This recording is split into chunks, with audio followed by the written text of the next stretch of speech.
మన జీవితంలో కొన్ని ప్రార్థనలకు ఒక రోజు కాదు, ఒక నెల కాదు, సంవత్సరాల తరబడి సమాధానం లేకుండా ఉన్నట్టు అనిపిస్తాయి కదా! కొన్ని ప్రార్థనలు.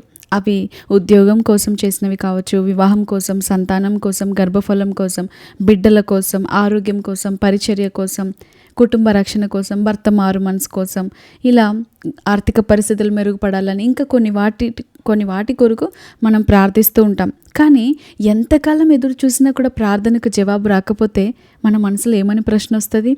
మీరు చెప్పండి. దేవుడు నా ప్రార్థన అసలు వింటున్నాడా? దేవుడు అసలు ఉన్నాడా? అని ఇలాంటి ప్రశ్నలు వస్తూ ఉంటాయి కదా సాధారణంగా. మేబీ దేవుడు నా ప్రార్థన వినడం లేదేమో, లేకపోతే దేవుని చిత్తం ఇది కాదేమో అని మనం అనుకుంటూ ఉంటాం. అయితే దేవుని వాక్యం ఏం సెలవిస్తుందో తెలుసా? హబక్కుకు రాసిన గ్రంథంలో 2వ అధ్యాయం 3వ వచనంలో చూసినట్లయితే, నిర్ణయించిన కాలమునకు దర్శనము నెరవేరును, ఆలస్యమైనను దాని కొరకు కనిపెట్టుము. దేవుని దృష్టిలో ఆలస్యం అనేది నిరాకరణ కాదు. దేవుడు కొన్నిసార్లు ఆలస్యం చేసినా అలక్ష్యం చేస్తున్నట్టు కాదు. అది సిద్ధపరిచే కాలం. మనం బైబిల్లో చాలా చోట్ల చూస్తాం నిర్ణయ కాలము, నిర్ణయించిన కాలము. అవును, దేవుడు మనకు ఆశీర్వాదాలను ఇచ్చే ముందు, మనం అడిగినవి దేవుడు మనకు అనుగ్రహించే ముందు, దేవుడు ముందుగా మనల్ని సిద్ధం చేస్తాడు. వాటిని నిలబెట్టుకోవడానికి మనల్ని స్థిరపరుస్తాడు, సిద్ధపరుస్తాడు, మనకు బలమైన పునాది వేస్తాడు. ఫర్ ఎగ్జాంపుల్, మనం ఈ లోకంలో రైతును చూస్తాం. అతడు విత్తనం వేసిన మరుసటి రోజే పంట కోస్తాడా? లేదు. మనం విత్తిన వెంటనే ఆ యొక్క ఏ విత్తనమైనా మొలకెత్తడం మీరు చూసారా? గొప్ప గొప్ప మహావృక్షాలే పంటలు ఇవ్వడం చూసారా? లేదు కదా. రైతు ముందుగా ఏం చేస్తాడు అంటే నేలని మొత్తం సిద్ధపరుస్తూ ఉంటాడు. తర్వాత విత్తనం విత్తుతాడు. ఆ తర్వాత వర్షం పడుతుంది, తర్వాత ఎండ పడుతుంది, చివరికి పంట వస్తుంది కదా. అలాగే దేవుడు ముందుగా మన హృదయాన్ని సిద్ధం చేస్తాడు. తర్వాత మనం ఎదురు చూస్తున్న కార్యాన్ని మన జీవితంలో నెరవేరుస్తారు.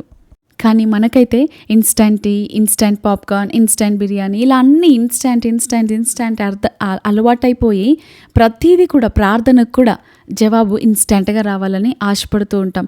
చూడండి, ఒక బ్యాంబూ విత్తనాన్ని మనం విత్తినప్పుడు అది 4 సంవత్సరాల వరకు అసలు పైన ఎటువంటిది కనిపించదు, అసలు ఏ ఎదుగుదల కనిపించదు.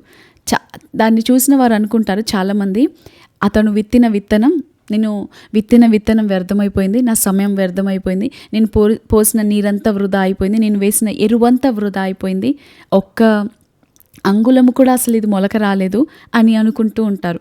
కానీ 5వ సంవత్సరం చూసినట్లయితే ఒకేసారి ఆకాశాన్ని తాకి అంత ఎత్తుకి ఒక్క వారంలో ఎదిగిపోతుంది. అప్పటి వరకు 4 సంవత్సరాలు ఒక్క అంగుళము కూడా, ఒక చిన్న వేలంతా కూడా ఎదగని అది ఒకే వారంలో సుమారు ఆకాశాన్ని అంత ఎత్తు, అంటే దాదాపుగా 80 నుండి 90 అడుగుల ఎత్తు పెరుగుతుంది. అది ఎలా సాధ్యమైంది? అసలు అంతలా ఎలా పెరగగలిగింది? అప్పటి వరకు ఆ 4 సంవత్సరాలు అదేం చేసింది? మనం వేసిన నీరు వృధా కాలేదు, మనం వేసిన ఎరువు వృధా కాలేదు. అంతా ఒకేసారి అది ఎదగడానికి అవన్నీ దోహదపడ్డాయి. అవన్నిటిని తీసుకొని అది 4 సంవత్సరాలు దాని వేర్లను, దాని పునాదిని బలపరుచుకుంది. ముందుగా అది ఎటువంటి వచ్చినా కూడా బలంగా ఉండడానికి తనను తాను అది సిద్ధపరుచుకుంది.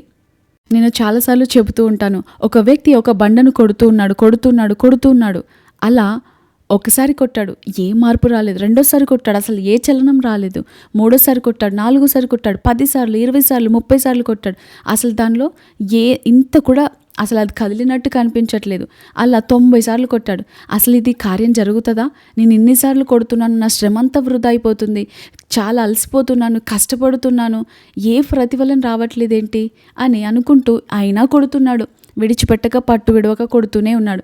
99 సార్లు కొట్టాడు, అయినా జరగలేదు. చాలాసార్లు మనం కూడా ఇలాగే చేసి 99 సార్లు దేవుని అడిగి ఇంకా గివప్ చేసేస్తూ ఉంటాం. చూడండి, 3 రొట్టెలు బదులివ్వమని అడిగిన వ్యక్తి ఇచ్చేంతవరకు పట్టుదలగా అడిగాడు. అందుకే దేవుడు మన నుండి ఈ యొక్క ఎగ్జాంపుల్ తన శిష్యులకు ఎందుకు చెప్పాడు అంటే, వారు విసుగక నిత్యము ప్రార్థన చేయుచూ ఉండవలననుటకు ఈ యొక్క ఉపమానాన్ని దేవుడు వారికి వివరించాడు. ఈరోజు అది బైబిల్ ఎందుకు రాయబడి ఉంది అంటే మన కోసమే. మనం కూడా మన జీవితంలో ఏది అడుగుతున్నామో అది పట్టు విడవక అడగాలని దేవుడు ఆశపడుతున్నాడు. అంత మాత్రమే కాదు, మనం అడిగేది స్పష్టంగా ఉండాలి. అక్కడ చూసినట్లయితే 3 అని స్పష్టంగా రాయబడి ఉంది. మన ప్రార్థనలు స్పష్టంగా ఉండాలి. అంత మాత్రమే కాదు, ఎట్ ది సేమ్ టైం పట్టుదలగా కూడా ఉండాలి. అడిగేది పొందుకునేంత వరకు మనం అడుగుతూనే ఉండాలి. అందుకే వాక్యం సెలవిస్తుంది, అడుగుడి మీకు ఇవ్వబడును, వెతుకుడి మీకు దొరుకును, తట్టుడి మీకు తెరవబడును, అడుగు ప్రతి వానికి నిశ్చయముగా అనుగ్రహించబడును అని ఉంది. ఆ బండను కొడుతున్న వ్యక్తి 99 సార్లు కొట్టి గివప్ చేయకుండా 100సారి కూడా ప్రయత్నించాడు. వెంటనే ఆ బండ 2 ముక్కలైపోయింది. అప్పుడు అతను అంటాడు దేవునితో, దేవా, నేను కొట్టిన మొదటి దెబ్బకే నువ్వు ప్రతిఫలం ఇవ్వచ్చు కదా, ఆ మొదటిసారి నువ్వు 2 ముక్కలు చేసేయచ్చు కదా అని అంటే దేవుడు అంటాడు అప్పుడు, నువ్వు కొట్టిన 99 దెబ్బలు వృధా కాలేదు, నువ్వు పడ్డ ప్రయాస వృధా కాలేదు, నువ్వు పడ్డ ఆ కష్టం, అలసిపోవడం, అది ఏది వృధా కాలేదు. నువ్వు కొట్టిన ఆ 99 దెబ్బలు ఈ 100వ దెబ్బకి విజయం రావడానికి దోహదపడ్డాయి, సహాయం చేశాయి. మనకు కనిపించకపోవచ్చు, అతను వేసిన మొదటి దెబ్బకే ఆ లోపల ఎక్కడో కార్యం ప్రారంభమైంది. మన జీవితంలో కూడా అంతే. దేవుడు మౌనంగా ఉన్నాడు అంటే ఏం పని చేయట్లేడని కాదు, దేవుడు పట్టించుకోవట్లేడని కాదు, దేవుడు ప్రార్థన వినట్లేదని కాదు, దేవుడు అసలు ఏమి జరిగించట్లేదని కాదు, దేవుడు కార్యం ప్రారంభించాడని అర్థం. మొదటగా ఆ బండను కొట్టినప్పుడు లోపల నుండి క్రాక్స్ అనేవి స్టార్ట్ అవుతూ ఉంటాయి. లోపల నుండి స్టార్ట్ అయ్యి బయటికి ఒకేసారిగా అవి మనం విరిగిపోవడం చూస్తాం. ఈవెన్ చెట్లైనా కూడా అంతే. మొదటగా లోపల అవి విత్తనాలు విత్తినప్పుడు లోపల అవి పగులుతాయి. లోపల చిన్నగా ప్రారంభమైన దాని లోపల ఫస్ట్ వేళ్ళు ప్రారంభమవుతాయి, తర్వాత బయటికి చిగురు వస్తుంది. మన జీవితంలో కూడా అంతే. మన ప్రార్థనలు, మనం చేసే స్తుతులు, మనం దేవునితో గడిపే సమయము ఏది వృధా కాదు. కొన్నిసార్లు మనం దేవుని సన్నిధిలో ఎంత సమయం గడిపి ప్రార్థించినా, ఉపవాసం ఉండినా, కన్నీరు కార్చినా, గోజాడినా, ఎంత స్తుతించినా, ఎంతగా పరిశుద్ధంగా జీవించినా కూడా ఆలస్యం అవుతూ ఉంటుంది కొన్నిసార్లు జవాబు.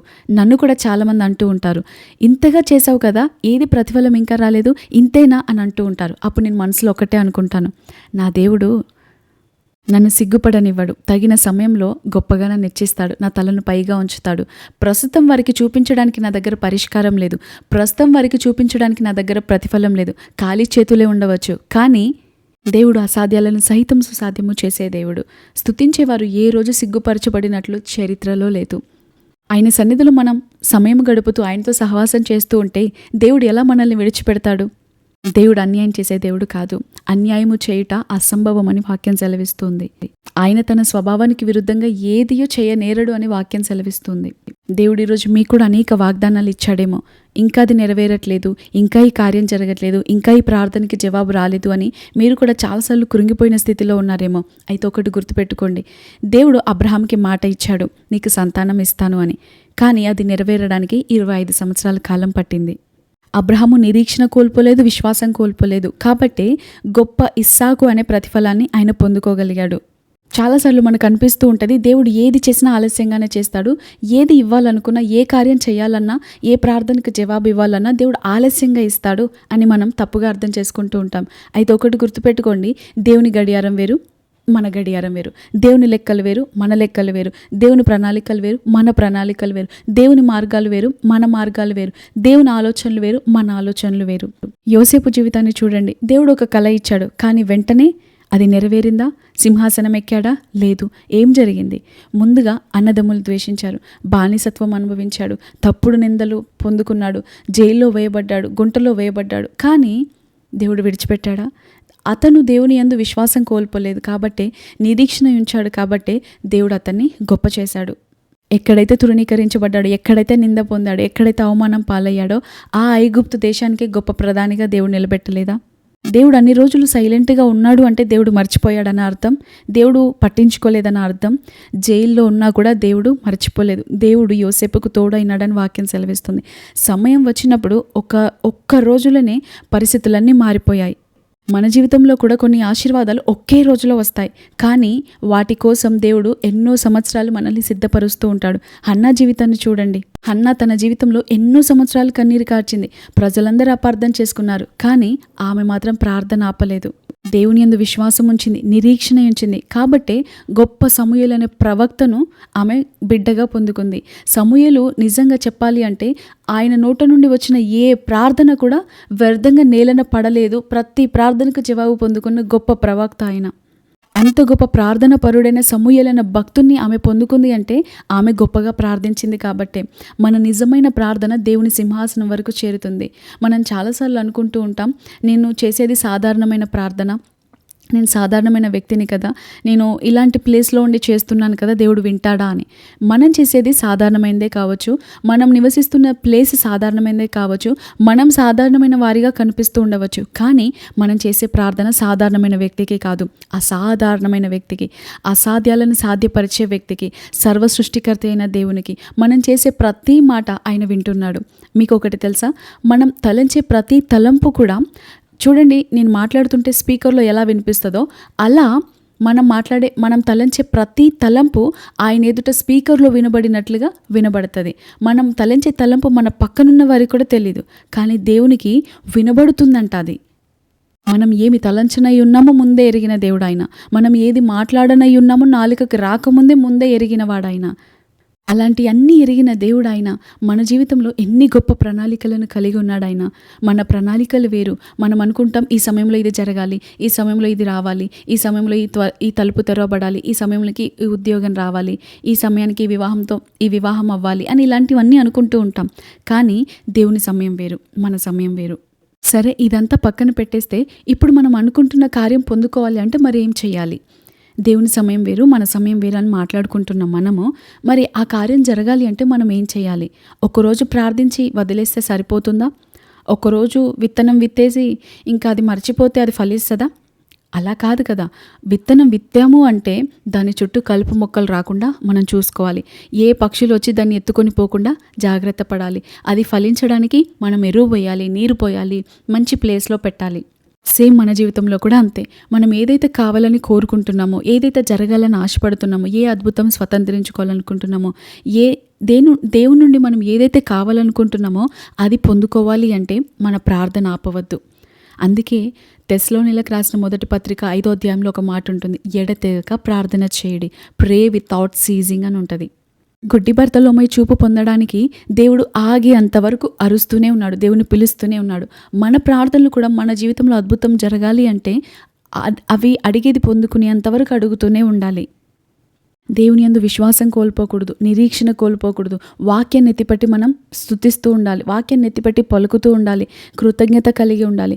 గతంలో దేవుడు చేసిన అద్భుతాలను బట్టి మనం స్తుతిస్తూ ఉన్నప్పుడు మనం ఏదైతే అడుగుతున్నామో అది పొందుకోవడానికి మనలో విశ్వాసం పురిగొల్పబడుతుంది, మనలో విశ్వాసం పెరుగుతుంది.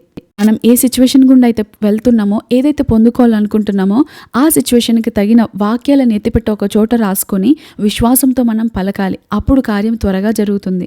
కొన్నిసార్లు మనం దేవుని సన్నిధిలో అడిగే ఆశీర్వాదం ఎంత పెద్దదో దేవుడు మనల్ని సిద్ధపరిచే కాలం కూడా అంతే పెద్దగా ఉంటుంది కొన్నిసార్లు. ఎందుకంటే కొన్నిసార్లు ఆశీర్వాదం రాగానే మనం చేజార్చుకుంటూ ఉంటాం, దేవుడిచ్చిన అవకాశాలని దుర్వినియోగపరుచుకుంటూ ఉంటాం.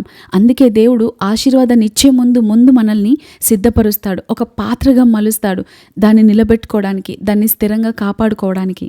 కాబట్టి మీరు దేవుని సన్నిధిలో చేసిన ఏ ప్రార్థన వృధా కాలేదు. ప్రార్థనకి జవాబు రాలేదు, ఆలస్యం అవుతుంది అంటే ఆయన ఇంకా పని చేస్తున్నాడని అర్థం. కాబట్టి నిరీక్షణ కోల్పోకండి. అబ్రహాము నిరీక్షణ కోల్పోలేదు, యోసేపు నిరీక్షణ కోల్పోలేదు, హన్నా నిరీక్షణ కోల్పోలేదు. దావీదు కూడా అభిషేకం వచ్చిన తర్వాత రాజు కావడానికి ఎంతో వేచి ఉన్నాడు, నిరీక్షణ ఉంచాడు. రాజు అవ్వడానికి కొన్ని సంవత్సరాలు పట్టింది, కానీ నిరీక్షణతో ఉన్నాడు. ఈరోజు మీ జీవితంలో కూడా నిరీక్షణతో ఉండండి. మీరు ఏదైతే దేవుని సన్నిధిలో అడుగుతున్నారో అడిగేది పొందుకునేంత వరకు, ఆ కార్యం జరిగేంత వరకు విశ్వాసముతో ఉండండి. మన విశ్వాసాన్ని చెదరగొట్టే మాటలు ఎవరు మాట్లాడినా కూడా మనం వినకూడదు. దేవుని మాటే మన చెవులో వినబడాలి. దేవుని మాట మన చెవులో పెట్టుకోవాలి, దేవుని మాట మన కళ్ళల్లో పెట్టుకోవాలి, దేవుని మాట మన తలంపుల్లో పెట్టుకోవాలి, దేవుని మాట మన హృదయంలో పెట్టుకోవాలి, దేవుని మాట మన నడకల్లో, క్రియల్లో పెట్టుకోవాలి. అప్పుడే మనం త్వరగా జయాన్ని చూడగలుగుతాం, త్వరగా ఆ కార్యాన్ని మనం స్వతంత్రించుకోగలుగుతాం. కాబట్టి నిరీక్షణ కోల్పోకండి. దేవుని వాక్యాన్ని విశ్వాసంతో ఎత్తిపట్టి ప్రార్థిస్తూ ఉండండి.